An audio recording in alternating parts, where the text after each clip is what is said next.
Hey everybody, Jason Burmis here, and the indictment is out in the wild. It's rather short. It's only, I believe, 14 pages long. So what we're going to do is read the entire thing, and there has also been a press conference. I have not yet watched the 25-minute or so press conference, but that's going to be the next video, the next step. After we read this indictment, I'll go through that, I'll come back on air, and we will definitely go over some of the talking points, the highs and lows of that conference. Now, before we read the entire indictment, this is the new indictment regarding the New York mansion and sex trafficking. Some of the highlights I was able to skim through are the fact that there will be asset forfeiture. This is huge. This is absolutely huge, guys. So some of the other things that are making their ways around mainstream media I thought I'd go over before we get right to the document is that Epstein is allegedly staying in the same prison as El Chapo. So, that made a headline here. Big deal, but there it is right there. Then it has been confirmed that, yes, James Comey's daughter will be one of the federal prosecutors working on the Epstein case. So take that as you will, but confirmation 100%. Maureen Comey, she is an assistant United States attorney in the Southern District of New York, and she will be a federal prosecutor on this case. And, the media is trying to really emphasize the Trump-Epstein relationship, but we've done so many videos, including the past couple about that. We're not even going to go over it much. Now, here's some more spin, in my opinion. Forbes is putting out an article today, literally within the last couple of hours, why sex offender Jeffrey Epstein is not a billionaire. Expect a lot of spin pieces out there, okay? Expect it. But we don't spin, we read documents. So let's do it. Let's read the entire 14-page indictment with analysis right now. And like I said, after we do this video, guys, we're going to go over the entire press conference and any other Epstein breaking news. As set forth herein, over the course of many years, Jeffrey Epstein, the defendant, sexually exploited and abused dozens of minor girls at his home in Manhattan, New York, and Palm Beach, Florida, among other locations. So let's just stop there for a second. And if you've watched my previous videos, this is a good look at the network that was international. Take a good look at it. They got him at Teterboro Airport here in New Jersey. He was coming back from Paris, France. Okay? So let's get back to the indictment document. In particular, from at least 2002 and up, okay, to and including at least in or about 2005, Jeffrey Epstein, the defendant, enticed and recruited and caused to be enticed and recruited minor girls to visit his mansion in Manhattan, New York, the New York residence. Thank you so much, Penny and Andrew, about the super chat. We'll get to it in just a moment. And his estate in Palm Beach, Florida, to engage in sex acts with him, after which he would give the victims hundreds of dollars in cash. Moreover, and in order to maintain and increase his supply of victims, Epstein also paid certain certain of his victims to recruit additional girls to be similarly abused by Epstein.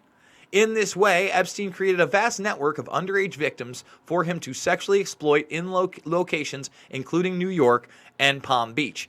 And if you watch my video on Jane Doe number 43, I think it's an extremely important video, and it goes into a lot of these allegations. And it has the co-defendants in them. And again, I've searched these people out, from Leslie Groff to, Natalia Maleshev, and they have aliases, Sarah Kellen.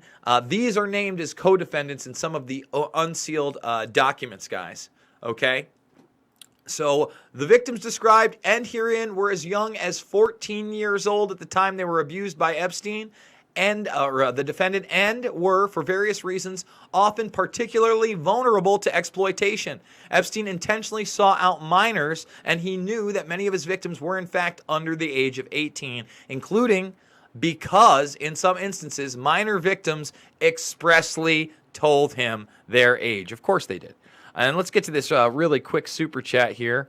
You've been doing a great job. Great interview with Tinfoil Hat. Keep up the good work. Use the 5 to get the kids some Slurpees on the next walk and talk. I don't know about Slurpees. They had ice cream the other day, and I try to keep the sugar down on my nieces. All right. In creating and maintaining this network of minor victims in multiple states to sexually abuse and exploit, Jeffrey Epstein, the defendant, worked and conspired with others, including employees and associates who facilitated his contact by, among other things, contacting victims and scheduling their sexual encounters with Epstein at the New York office residence and at the Palm Beach residence. And if you believe Jane Doe number 43 and her allegations, this went on for much longer, a much more extended period of time. Let me see if I can find that one and bring it up because it's so important. There it is right there. Remember, these are the co-conspirators laid out in the document from 2017 where they also allege this was still going on then. And Maria Farmer from 1995, who was of age, said she went to the FBI and she was the door girl at the New York Manhattan mansion where she saw underage models dressed in school outfits going upstairs for auditions. So there are the other names right here other than Epstein and Maxwell. You have Kellen, Groff, and Malashev. And there's other ones. This is just Jane Doe 43. So when they say this network is vast, this network is vast. During all the time periods charged in this indictment, Epstein, the defendant, was a financier to multiple residents in the continental United States, including the New York residence and the Palm Beach residence, beginning in at least 2002. And again, the evidence is much starker than that, guys. The defendant enticed and recruited and caused to be enticed and recruited dozens of minor girls to engage in sex acts with him, after which Epstein paid the victims hundreds of dollars in cash at the New York residence or Palm Beach. In New York and Florida, Epstein, the defendant, perpetrated this abuse in similar ways. Victims were initially recruited to provide massages to Epstein, which would be performed nude or partially nude, would become increasingly sexual in nature, and would typically include one or more sex acts. Again, none of this is new. Read that indictment from 43. It alleges that Sarah Kalin was basically almost like the secretary there, would lead them through the kitchen. As they went up the stairs, they would see naked pictures or partially nude pictures of girls. They would get into the massage room and similar things would be there. So again, none of this is new, but this is a brand new indictment based in New York alone. Epstein paid his victims hundreds of dollars in cash each encounter. Okay, remember there's going to be a lot of doubling over, a lot of mentioning the facts again and again and again to be litigious. But hey, like I said, we read the whole document here. Moreover, Epstein actively encouraged certain of his victims to recruit additional girls to similarly be sexually abused. Epstein incentivized his victims to become recruiters by paying these victim recruiters hundreds of dollars for each girl that they brought to Epstein. In so doing, Epstein maintained a steady supply of new victims to exploit. The New York residents. At all times relevant in this indictment, Jeffrey Epstein, the defendant, possessed and controlled a multi-story private residence on the upper side of Manhattan, New York, i.e. the New York residence. Between at least in or about 2002 and in or about 2005, Epstein abused minor victims at the New York residence by causing his victims to be recruited to engage in paid sex acts with him. 9. When a victim arrived at the New York residence, she typically would be escorted to a room with a massage table where she would perform a massage on Jeffrey Epstein, the defendant. The victims were as young as 14 years of age, were told by Epstein or other individuals, there it is, or other individuals, so hopefully, again, there are going to be more indictments to come, to partially or fully undress before beginning the massage. During the encounter, Epstein would escalate the nature and scope of the physical contact with his victims to include, among other things, sex acts such as groping and direct and indirect contact with the victim's genitals. Epstein typically would also masturbate during these sexualized encounters, asked victims to touch him while he masturbated, and touched victims' genitals with his hands or with sex toys. In connection with each sexual encounter, Jeffrey Epstein, the defendant, or one of his employees or associates, paid the victim in cash. Victims typically were paid hundreds of dollars in cash for each encounter. 11. Jeffrey Epstein, the defendant, knew that many of his New York victims were underage, including because certain victims told him their age. Further, once these minor victims were recruited, many were abused by Epstein on multiple subsequent occasions at the New York residence. Epstein sometimes personally contacted victims to schedule appointments at the New York residence. In other instances, Epstein directed employees and associates. Let's stop there. So again, in the Jane Doe 43 indictment, okay, let's see if we can just look this up really quickly. Butlers. Yes. So aside from the people named, the co-conspirators were various housekeepers and butlers at these locations that would also help procure, set these things up, keep their mouths shut, and sign non-disclosure agreements, as well as, if ever contacted by law enforcement, shut their mouths and direct them to Epstein's lawyers. Okay? Think about that. So this guy did have an absolute vast network. All right, back to the indictment. Let's see.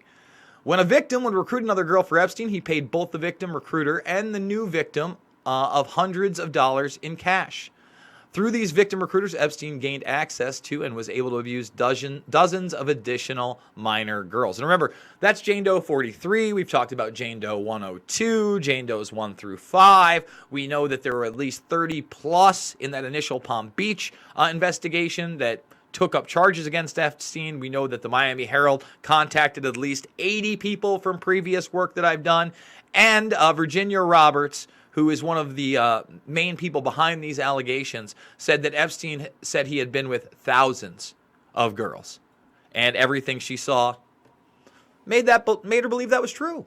And again, I don't know why she wouldn't after seeing all this horrific activity. In particular, certain recruiters brought dozens of additional minor girls to the New York residence to give massages to and engage in sex acts with Epstein, the defendant.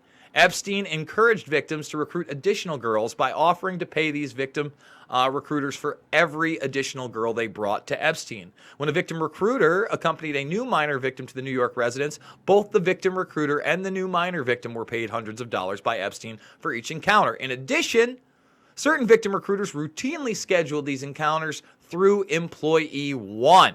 So I would assume that employee 1 is Ghislaine Maxwell. Maybe I'm wrong. Maybe it's Kellen. But that also tells me, because this was a sealed indictment, that there's going to be an arrest of employee 1.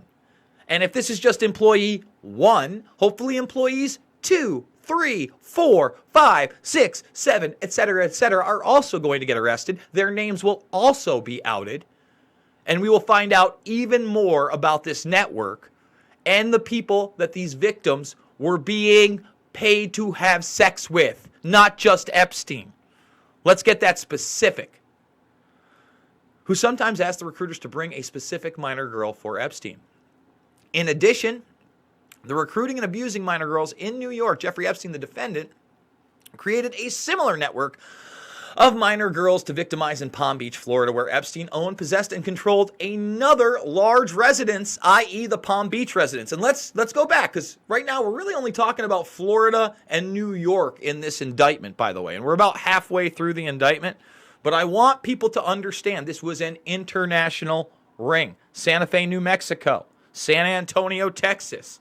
Okay? I think that's Pine Bluff, Arkansas right there. The Bahamas, of course, the infamous Virgin Island property. You see Atlantic City is in there, St. Louis, and on and on and on. International ring. That's what this was. Okay? So when they talk about a similar scheme in New York and Florida, you can bet your ass he had a similar scheme everywhere else. And remember that sweetheart deal where he had to register as a sex offender? He didn't have to do that in 30 of those states. The only charge they gave him was a 16-year-old girl, and unfortunately in this country, in 30 of those states, that's the age of consent. By the way, New Mexico is one of those states, so he didn't have to register there where he had a property. Let's get the facts straight. In addition to recruiting and abusing minor girls in New York, Jeffrey Epstein, the defendant, created a similar network of minor girls to victimize in Palm Beach, Florida, where Epstein owned, possessed, and controlled another large residence. Epstein frequently traveled from New York to Palm Beach by private jet. Shocking. Before which an employee or associate would ensure that minor victims were available for encounters upon his arrival in Florida. Had it all set up, baby. And remember, that little black book and those flight logs, that's one black book from one residence, and those flight logs are a partial flight log from one pilot on one aircraft. And we know there was at least one other helicopter, possibly a second, and two other pilots are named in that Jane Doe 43 document. We've gone over it in past work. By the way, guys, if you don't know about me and you want to know about this and all the work that I've been doing over the past, really, this is just the past few months, but I've been doing it for years and years and years. Just go to the Them Too playlist over on my channel. If you're not subscribed, now's the time to join the Burmis Brigade. We're not only going to read the rest of this indictment, we're going to go through the entire press conference and show you the highlights and lowlights and what my analysis of that is. And we're going to continue to go through the unsealed documents that the media is now really ignoring in light of this. They should be digging deeper, folks. They should be doing more work on it, period. Okay, so here's employee 2 and 3. Guys, again, let's go back. Are any of these employees the ones named in this? Remember, this is all about the New York. Are we talking about Kellen, Groff, Natalia Malashev? It's a great question. Obviously, Maxwell would be one of them. Maxwell would be the main one, and we need to go through her unsealed documents because I'm sure there's a lot of revelations there. At the Palm Beach residence, Jeffrey Epstein, the defendant, engaged in a similar course of abusive conduct. When a victim initially arrived at the Palm Beach residence, she would be escorted to a room, sometimes by an employee of Epstein's, including at times 2 assistants, employees 2 and employee 3. I would think that one of those at least is Kellen, who, as described herein, were also responsible for scheduling sexual encounters with minor victims. In that Jane Doe 43 document, they would also schedule the travel plans. Once inside, the victim would provide a nude or semi-nude massage for Epstein, who would himself typically be naked. During these encounters, Epstein would escalate the nature and scope of the physical conduct or contact to include sex acts such as groping and direct, indirect contact with the victim's genitals. Epstein would also typically masturbate during these encounters, ask victim to touch him while he masturbated, and touch victims' genitals with his hands or with sex toys. In connection with each sexual encounter, Jeffrey Epstein, the defendant, or one of his employees or associates, paid the victims in cash. Victims typically were paid hundreds of dollars for each encounter. And I know this is repetitive, guys, but this is how they do indictments. And I'm telling you, at the end, when they talk about asset forfeiture, I'm getting a little excited. Because if they can actually take Epstein's properties, they can really hurt this network. Jeffrey Epstein, the defendant, knew that certain of his victims were underage, including because certain victims told him their age. In addition, as with the New York victims, many Florida victims, once recruited, were abused by Jeffrey Epstein, the defendant, on multiple additional occasions. Epstein, the defendant, who during the relevant time period was frequently in New York, would arrange for employee 2 or other employees to contact victims by phone in advance of Epstein's travel to Florida to ensure appointments were scheduled for when he arrived. In particular, in certain instances, employee 2 placed phone calls to minor victims in Florida to schedule encounters at the Palm Beach residence. At the time of certain of those phone calls, Epstein and employee 2 were in New York, New York. Additionally, certain of the individuals victimized at the Palm Beach residence were contacted by phone by employee 3 to schedule these encounters. Moreover, as in New York, to ensure a steady stream of minor victims, Epstein, the defendant, asked and enticed certain victims in Florida to recruit other girls to engage in sex acts. Epstein paid hundreds of dollars to victim recruiters for each additional girl they brought to the Palm Beach residence. So once again, this is what he was doing everywhere. So statutory allegations. From at least in or about 2002 up to and including in or about 2005 in the Southern District of New York. And by the way, that's really narrow. So that doesn't make me very happy. I wish that it was broader than that. That's a red flag. We'll see what they had to say at the press conference. But again, if you're reading these unsealed documents, there's allegations going far back to the mid-90s. And there's allegations this continued up and through 2017. In the Southern District of New York and elsewhere, Epstein, the defendant, and others known and unknown. So they're saying right now that there are possibly other people out there that are unknown co-conspirators, willingly and knowingly did combine, conspire, confederate, and agree together and with each other to commit an offense against the United States, to wit, sex trafficking of minors in violation of Title 18, Section 1591A and B. It was a part and object of the conspiracy that Epstein, the defendant, and others known and unknown would and did in the affecting interstate and foreign commerce. So now we're talking about foreign commerce. So now we're talking about those international portions that I was discussing earlier, right here. Grenada, Tangier, Paris, and London. Now we're talking about those locations too. Excellent. I like that. That's a good sign in this indictment, everybody, as far as I'm concerned. In and affecting interstate and foreign commerce, recruit, entice, harbor, transport, provide, and obtain by any means a person and to benefit financially and receiving anything of value from participation in a venture which has engaged in any such act, knowing that the person had not attained the age of 18 years and would be caused to engage in a commercial sex act in violation of Title 18, Code 1591A and B. Let's see. Overt acts in furtherance of the conspiracy and to effect the illegal objective thereof. The following overt acts, among others, were committed in the Southern District of New York and elsewhere. In or about 2004, Epstein, the defendant, enticed and recruited multiple minor victims, including minor victims identified herein as minor victim 1, minor victim 2, and minor victim 3. This is awesome. This is awesome that we have at least 3 victims that have come forward in this. This is huge. I'm not sure who they are. Obviously, they've not been named yet.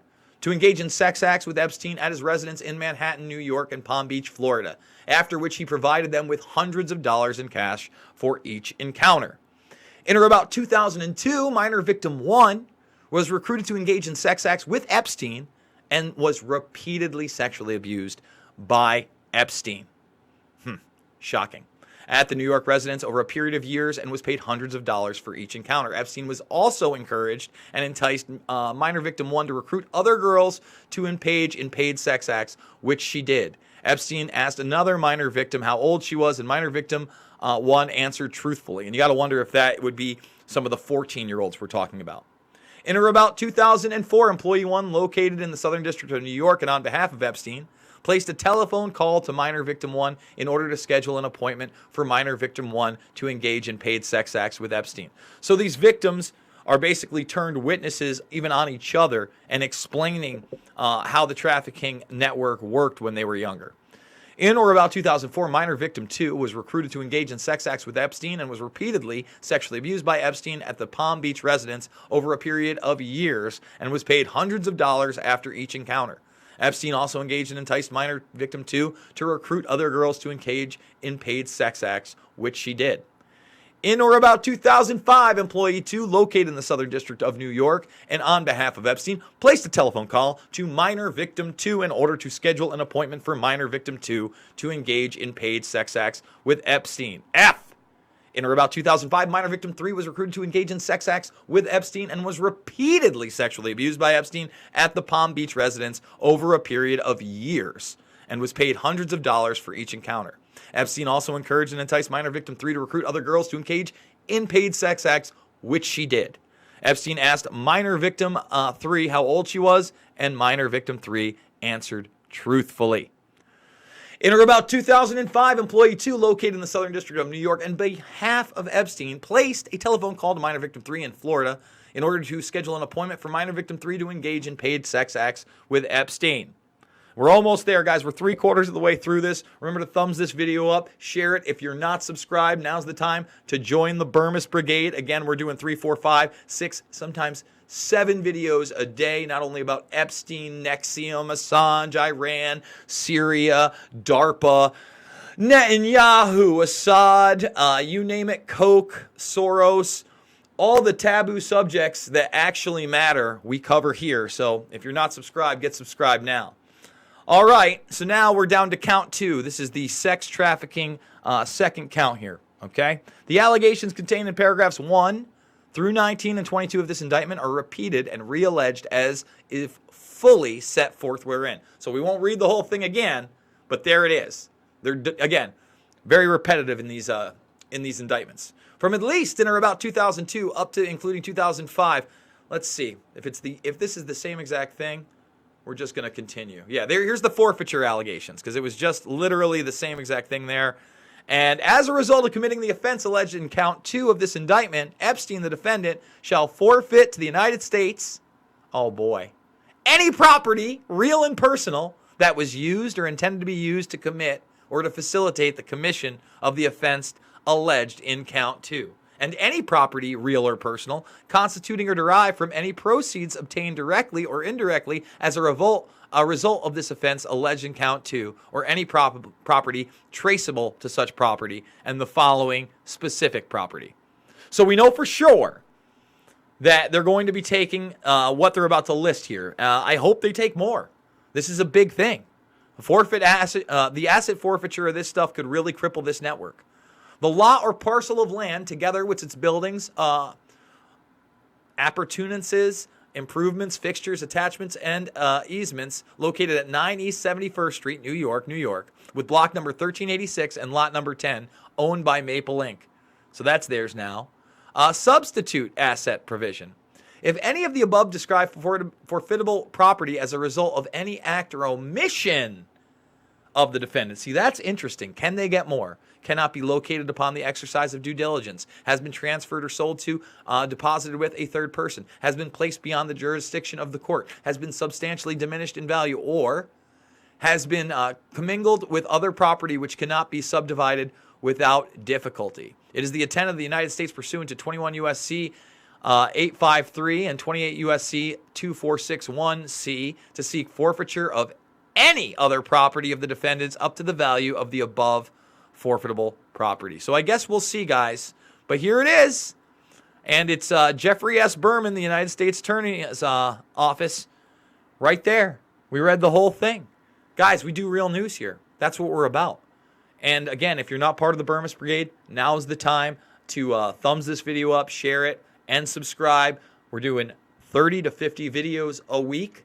I just did 26 minutes on air, and I'm doing this with you guys with a monthly GoFundMe. It's awesome. We're about 2/3 of the way, 21 days into this monthly GoFundMe. We're about 2/3 of the way to where we need to be. And I'm not going to bullshit you and tell you I'm going to do all this special stuff. You're going to get secret stuff on levels. No, what I'm going to do is continue to bring you the real news and focus on this. And try to be what the mainstream media is not. Delve into these documents so you can read them yourselves. There's not many people doing these deep dives and letting you decide. It's not about left or right. I'm not a conservative. I'm not a liberal. It's always been about right and wrong, and I'm about bringing people together. So, guys, thank you so much. And remember, we're going to go over the entire press conference regarding the Epstein arrest coming up probably within the next hour. So make sure that you also ring that bell for notifications so you can come join the conversation. Thank you guys again, and I will see you all on the flip side.